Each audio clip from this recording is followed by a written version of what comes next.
TDR బాండ్లలో 700 కోట్ల రూపాయల మేర అక్రమాలు జరిగాయని మంత్రి నారాయణ అన్నారు. మున్సిపాలిటీల్లో టీడీఆర్ బాండ్లపై విచారణ చేస్తామని తెలిపారు.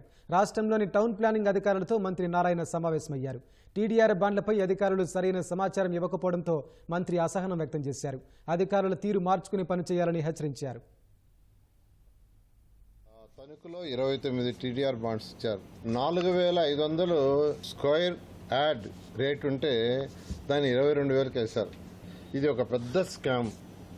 ఏదైతే ఎక్కడైతే స్కామ్ జరిగిందో ఇమీడియట్గా ఏం చేశారంటే అక్కడ బాండ్స్ని హోల్డ్ చేశారు. కోర్టుకు పోయారు కొందరు. కోర్టు కూడా ఏంటంటే అది వెరిఫై చేసి ప్రాపర్గా డెసిషన్ తీసుకోమంటే ఒక 318 మంది మాత్రం మార్చుకున్నారు, రీప్లేస్ చేసుకున్నారు. ఇలా కూడా చేస్తారా అనే విధంగా వచ్చింది. గత ప్రభుత్వంలో అడ్మినిస్ట్రేషన్ జీరో అనే దానికి ఇది ఒక నిదర్శనం.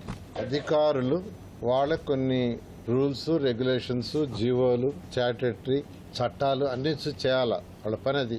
బట్ 100 కోట్ల యాక్చువల్గా ఫ్రాడ్ జరిగినట్టుగా దీంట్లో ప్రిలిమినరీ రిపోర్ట్ ఉంది.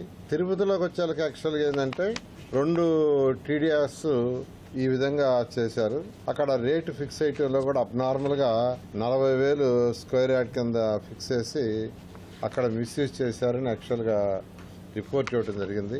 గుంటూరు మున్సిపాలిటీలో కూడా ఈ వాల్యుయేషన్లోనే వేరియేషన్ 9,000 స్క్వేర్ యార్డ్ ఉంటే దాన్ని 20,000 కింద చూపించారు.